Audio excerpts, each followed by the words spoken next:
Welcome to the Rim Brake Rodeo. We hope this video helps. In this video, I will explain how to fix your Kia Soul key fob. First, let's address the most common issue, a dead battery. You'll need a small flathead screwdriver and a new CR 2032 coin cell battery. Gently pry open the key fob case, usually along the seam, to reveal the internal components. Carefully remove the old battery and insert the new one, making sure the positive side faces up. This simple step often resolves most key fob problems, restoring full functionality.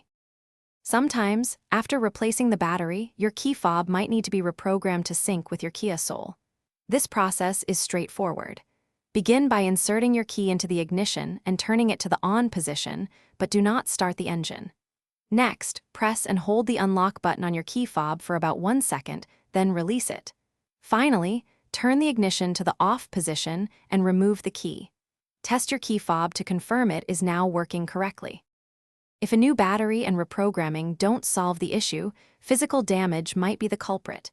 Carefully inspect your key fob for any cracks in the casing or worn-out buttons. Sometimes, dirt or moisture can get inside, affecting the circuit board. You can gently clean the internal components with a cotton swab and rubbing alcohol. If the outer shell is significantly damaged, replacement shells are available and can be a cost-effective solution to restore your key fob's appearance and function. While many key fob issues are simple fixes, some problems require professional attention. If you've tried replacing the battery, reprogramming, and checking for physical damage without success, it might be time to consult an expert.